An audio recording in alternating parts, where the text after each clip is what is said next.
তো বন্ধুরা, যে সমস্ত ক্যান্ডিডেটরা তোমরা বাড়িতে বসে রয়েছো বা কাজ খুঁজছো, কাজ পাচ্ছ না, তাদের জন্য কিন্তু আজকে একটা দারুণ জবের ভ্যাকেন্সি নিয়ে চলে এসেছি। অর্থাৎ যে সমস্ত মেয়েরা বাড়িতে বসে রয়েছো বা যারা কাজ করতে চাইছো, কাজ পাচ্ছ না, তাদের জন্য কিন্তু আজকে আমরা অলরেডি একটি জবের ভ্যাকেন্সি নিয়ে চলে এসেছি।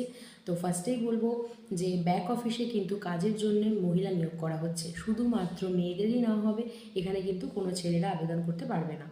তো মেনলি তোমাদের যে কাজটা করতে হবে সেটা হচ্ছে ব্যাক অফিস স্টাফ এর জন্য ক্যান্ডিডেট নিয়োগ করা হচ্ছে, এবং ব্যাংক সার্ভিস সেন্টারের জন্য কিন্তু ক্যান্ডিডেট নিয়োগ করা হচ্ছে। অর্থাৎ ব্যাংক সার্ভিস সেন্টারে কিন্তু ব্যাক অফিসের কিন্তু জন্য মহিলা নিয়োগ করা হচ্ছে। তো বয়সের যে ক্রাইটেরিয়া যেটা থাকছে সেটা হচ্ছে তোমাদের 18 থেকে ম্যাক্সিমাম তোমাদের যে এজ যেটা বলা রয়েছে সেটা হচ্ছে 30। 18 থেকে 30 বছরের মধ্যে কিন্তু তোমরা এখানে অ্যাপ্লাই করতে কিন্তু পারবে। কোয়ালিফিকেশানের মধ্যে তোমাদের কিন্তু এইচএস পাস আউট হতে হবে। তো যারা এইচএস পাস আউট করে বাড়িতে বসে রয়েছো, কাজ খুঁজছো, এখনও অবধি কাজ খুঁজে পাওনি, তাদের জন্য কিন্তু এটা দারুণ একটি বড় অপরচুনিটি। অর্থাৎ এখানে স্যালারি স্ট্রাকচারটাও ভীষণ ভালো রয়েছে, এবং তার থেকেও বড় কথা, কারণ এখনকার বাজারে দাঁড়িয়ে অনেক ক্যান্ডিডেট আছে যারা টার্গেট বেস জব করতে কিন্তু ভালোবাসে না। তো তাদের জন্য কিন্তু এই জবটা, তো এখানে কিন্তু কোনো টার্গেট বা কোনো সেলসের কোনো কাজ নেই। শুধুমাত্র তাদের কম্পিউটারে কিন্তু নলেজ থাকতে হবে, একদম নর্মালি যে কম্পিউটারের যে নলেজ, যাদের বেসিক যে নলেজ যেটা থাকতে হয় সেটা থাকতে হবে, এবং তাদের ডেটা এন্ট্রির কিন্তু কিছু কাজ থাকবে।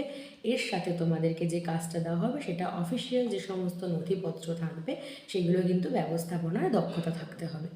তো তোমাদেরকে আমি আরেকবার বলে দিই, এখানে শুধুমাত্র মহিলা নিয়োগ করা হচ্ছে, ছেলেরা কিন্তু এখানে আবেদন করতে পারবে না।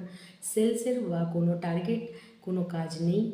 শুধুমাত্র তোমাদের ব্যাক অফিসে যে মেনলি কাজটা করতে হয়, মানে তোমাদেরকে শুধু কম্পিউটারের একটি বেসিক নলেজ রাখতে হবে, তার সাথে তোমাদের ডেটা এন্ট্রির কিন্তু কাজ থাকছে।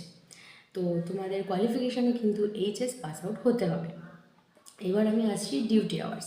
ডিউটি আওয়ার্সের মধ্যে তোমাদের যে মেনলি যে টাইমিংটা থাকছে সেটা হচ্ছে তোমাদের 9 ঘন্টা করে কিন্তু ডিউটি আওয়ার্স থাকছে, এবং তোমাদের কিন্তু 26 দিনের কিন্তু কাজ থাকবে, মানে তোমাদের 26 দিন কিন্তু কাজ করতে হবে, এবং তোমাদের স্যালারিটা যেটা থাকছে সেটা কিন্তু তোমাদের 15,000 টাকা করে কিন্তু স্যালারি থাকছে।